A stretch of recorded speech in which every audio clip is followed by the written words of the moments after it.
Et si l'équilibre mondial était en train de basculer sous nos yeux, plus vite que personne ne l'avait prévu? En 2026, des décisions stratégiques majeures redessinent les alliances, bouleversent les rapports de force et pourraient transformer durablement l'ordre économique et géopolitique mondial. Regarde cette vidéo jusqu'au bout pour comprendre ce qui est réellement en train de se jouer, pourquoi ces changements sont historiques et ce qu'ils impliquent pour l'avenir. Et si ce contenu t'apporte de la valeur, abonne-toi à la chaîne pour ne rien manquer des prochaines analyses. L'un des bouleversements géopolitiques les plus marquants de l'année 2026 vient de se produire, et il a éclaté au grand jour il y a quelques jours. Le Canada, considéré depuis toujours comme l'allié le plus proche et le plus fiable des États-Unis, opère un changement de cap spectaculaire. Ottawa prend ses distances avec Washington et amorce un rapprochement clair avec Pékin. Cette inflexion majeure s'est matérialisée par un déplacement historique du Premier ministre canadien à Pékin. Il s'agit de la première visite officielle d'un chef de gouvernement canadien en Chine depuis près de 10 ans. Cet événement a immédiatement provoqué une onde de choc, notamment aux États-Unis, où de nombreuses réactions incrédules ont envahi les réseaux sociaux. Pourtant, ce virage n'a rien d'un simple geste symbolique. Les déclarations de la ministre canadienne des Affaires étrangères ne laissent aucune place au doute. Selon elle, le Canada doit impérativement élargir la diversité de ses partenaires économiques et augmenter de manière significative la part de ses échanges commerciaux hors des États-Unis, avec un objectif de croissance d'au moins 50% sur la prochaine décennie. Il ne s'agit pas d'une solution de secours temporaire, mais bien d'une refonte profonde de la stratégie économique et diplomatique du pays. Le Premier ministre a résumé cette nouvelle orientation par une formule concise mais lourde de sens. Le Canada choisit d'affronter la réalité telle qu'elle est et non telle qu'il souhaiterait qu'elle soit. Dans un scénario idéal, les relations entre le Canada et les États-Unis reposeraient sur une coopération fraternelle, fondée sur des échanges fluides, stables et prévisibles. C'est une vision largement partagée par la population canadienne. Toutefois, cette perspective s'est heurtée à une réalité beaucoup plus brutale. Depuis plusieurs mois, l'administration américaine a engagé une confrontation commerciale d'ampleur mondiale, touchant également le Canada. Des secteurs clés de l'économie canadienne, comme l'acier, l'aluminium, l'automobile, le bois ou encore le cuivre, ont été frappés par des droits de douane élevés. Ces mesures protectionnistes, combinées à une instabilité internationale croissante, expliquent en partie le repli de certains actifs financiers majeurs et la flambée spectaculaire du prix de l'or au cours de l'année écoulée. Plutôt que de consolider son partenariat avec son principal partenaire commercial, Washington a multiplié les provocations. Les déclarations répétées évoquant l'annexion du Canada, présentées sur le ton de la plaisanterie comme un hypothétique 51e État, ont profondément choqué l'opinion publique canadienne. En réaction, de nombreux citoyens ont commencé à éviter les voyages vers les États-Unis. Certains produits américains ont été retirés des étagères, remplacés par des alternatives locales. À la fin de l'année 2025, l'image des États-Unis au Canada, tout comme la perception de leur leadership politique, ont atteint un niveau historiquement bas. C'est dans ce contexte que la seconde partie du raisonnement canadien prend tout son sens. En observant l'évolution récente de la politique américaine, Ottawa en est arrivé à la conclusion que les États-Unis ne représentent plus un partenaire fiable à court terme. Le Premier ministre l'a exprimé sans détour. Bien que la relation avec Washington demeure profonde, étendue et complexe, les échanges avec la Chine se sont révélés ces derniers mois plus cohérents, plus stables et surtout capables de produire des résultats qui auraient semblé impossibles une année auparavant. Cette perception s'explique par une succession de décisions erratiques. En l'espace d'une seule année, la politique tarifaire américaine à l'égard du Canada a été modifiée à de multiples reprises. Impositions, suspensions, exemptions, puis révisions successives. Pour les entreprises et les industriels, une telle imprévisibilité rend toute planification impossible. L'activité économique se retrouve suspendue aux variations quotidiennes de décisions politiques changeantes, ce qui fragilise durablement les chaînes de production et d'investissement. L'instabilité ne s'est pas limitée à l'Amérique du Nord. Dans sa volonté d'affirmer son autorité sur le Groenland, l'administration américaine a de nouveau utilisé l'arme commerciale contre ses propres partenaires européens. Plusieurs pays du continent se sont retrouvés exposés à des droits de douane présentés comme des sanctions économiques destinées à exercer une pression politique et à faciliter des ambitions territoriales. Cette stratégie a renforcé l'idée que les tarifs douaniers étaient devenus un outil coercitif, utilisé sans considération pour les alliances traditionnelles. Face à cette évolution, certaines voix américaines ont tiré la sonnette d'alarme. Un ancien ambassadeur des États-Unis a formulé une analyse sans détour. Si les États-Unis continuent d'agir comme une puissance impériale en dehors des règles, un nombre croissant de pays finiront par se tourner vers la Chine. Celle-ci est désormais perçue par beaucoup comme une grande puissance plus pragmatique, plus prévisible et davantage respectueuse des cadres internationaux. Ce scénario, longtemps théorique, commence à se matérialiser. Le rapprochement du Canada avec la Chine constitue un précédent majeur, dont les répercussions dépassent largement le cadre bilatéral. Plusieurs observateurs internationaux estiment que cette décision pourrait avoir un impact durable sur l'équilibre mondial. Certains médias économiques de référence ont même souligné que la politique américaine actuelle contribue paradoxalement à renforcer l'attractivité de la Chine. Des pays qui s'identifiaient autrefois au modèle américain voient désormais Washington comme un rival stratégique et Pékin comme une alternative crédible.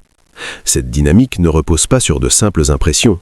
Des enquêtes menées auprès des opinions publiques occidentales révèlent une évolution nette des perceptions. Une majorité de citoyens interrogés estiment que la Chine exercera une influence mondiale accrue au cours de la prochaine décennie. Cette conviction est partagée dans presque tous les pays sondés, y compris aux États-Unis, où une part significative de la population anticipe un renforcement continu du poids chinois sur la scène internationale. Lorsqu'il est demandé comment la Chine est perçue, les réponses montrent un basculement tout aussi frappant. Dans de nombreux pays, une majorité considère désormais Pékin comme un partenaire fiable ou un acteur avec lequel une coopération stratégique est nécessaire. Même aux États-Unis, une proportion importante de citoyens adopte cette vision, signe d'un changement profond dans l'opinion publique. À l'inverse, l'image des États-Unis se détériore rapidement. Lorsqu'on interroge ces mêmes populations sur le statut des États-Unis en tant qu'alliés, les résultats montrent une chute marquée presque partout. À l'exception notable de l'Inde, la confiance envers Washington s'effondre.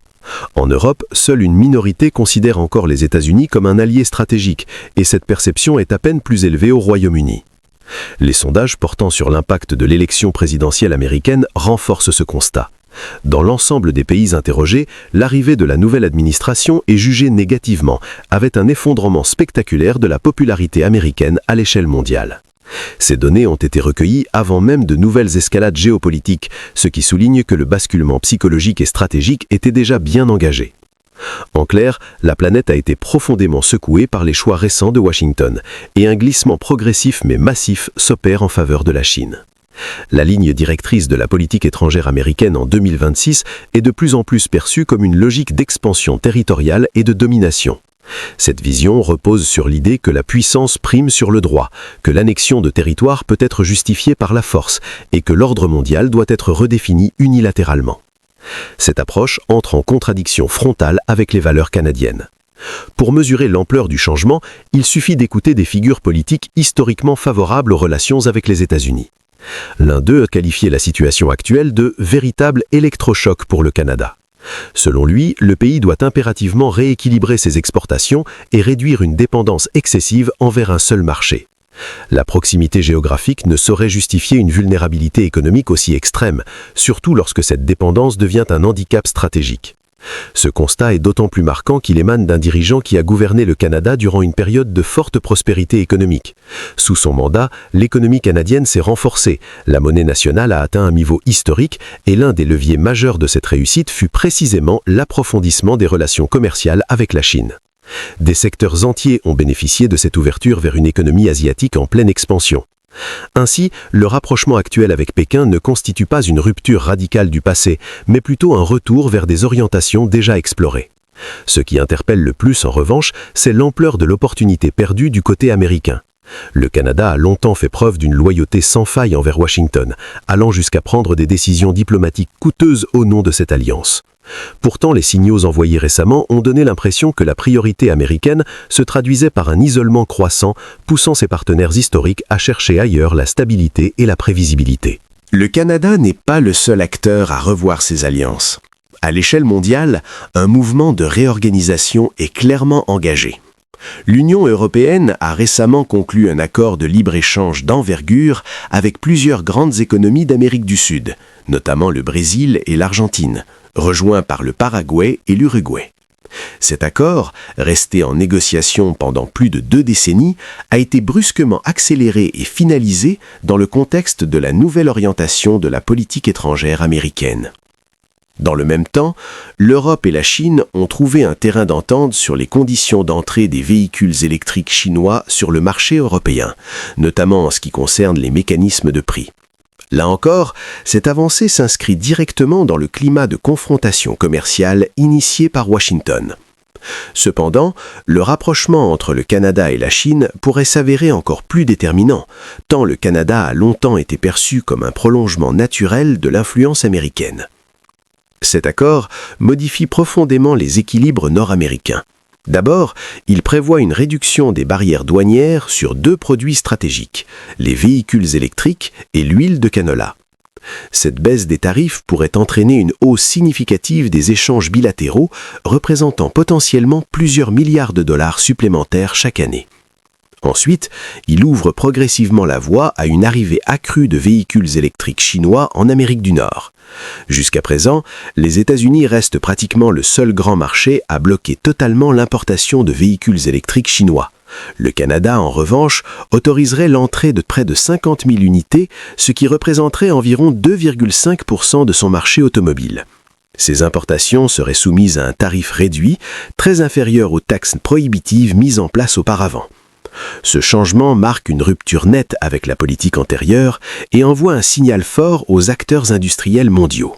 Alors que ces transformations s'accélèrent, les dirigeants les plus influents de la planète se réunissent en Suisse à l'occasion du Forum économique mondial. L'édition 2026 est largement dominée par la figure du président américain, mais un autre sujet s'impose avec force, celui des métaux précieux et stratégiques.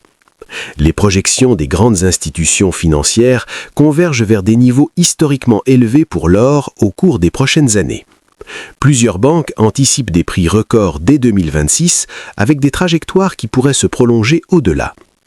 Parallèlement, des rapports spécialisés alertent sur des tensions majeures concernant l'approvisionnement en cuivre. Avec des métaux comme l'or et le cuivre proches de leur sommet historique, l'attention se porte naturellement sur le secteur minier. Ce contexte attire de plus en plus l'intérêt des investisseurs, notamment en raison d'un changement notable dans l'attitude des autorités américaines. À Washington, l'environnement politique a clairement évolué. Là où les projets miniers faisaient auparavant face à de nombreux obstacles réglementaires, le gouvernement fédéral soutient désormais activement le développement des ressources domestiques. Cette inflexion est perçue comme un moteur important du regain d'intérêt pour les sociétés minières. L'Alaska, en particulier, occupe désormais une place centrale dans cette stratégie. Dès le début du mandat présidentiel, plusieurs décrets ont été signés afin de libérer le potentiel des ressources naturelles de l'Alaska et d'accélérer la production minérale nationale. Les agences fédérales ont reçu pour consigne de simplifier et d'accélérer les procédures, notamment pour des ressources jugées critiques comme l'or et le cuivre. Quelques mois plus tard, l'approbation d'un projet d'infrastructure majeur destiné à faciliter l'accès aux zones riches en minerais du nord de l'Alaska est venue renforcer ce message. Même si certains projets spécifiques ne sont pas directement concernés par ces infrastructures, le signal envoyé au marché est clair. L'Alaska est à nouveau ouvert aux grands projets industriels. À l'échelle locale, les autorités de l'État affichent également un soutien affirmé au développement économique et aux infrastructures minières. Plusieurs responsables politiques ont visité des projets clés, soulignant l'importance stratégique de ces ressources pour l'avenir. Les estimations géologiques de certains gisements mettent en évidence des volumes considérables de ressources, incluant non seulement de l'or, mais aussi du cuivre et de l'argent. Ces métaux figurent désormais parmi les priorités nationales en matière d'exploration et de sécurisation des approvisionnements. Un autre élément mis en avant concerne la structure de l'actionnariat de certaines entreprises du secteur, caractérisée par une forte concentration du capital entre quelques acteurs majeurs et les dirigeants. Plusieurs facteurs convergent actuellement. L'entrée dans un cycle de baisse des taux d'intérêt, des prix des métaux proches des records historiques, un soutien politique plus favorable au niveau fédéral et local, ainsi que des projets d'infrastructures visant à améliorer l'accès aux zones minières. À cela s'ajoute le lancement d'évaluations économiques préliminaires, étape clé permettant d'apprécier la viabilité future de projets miniers à grande échelle.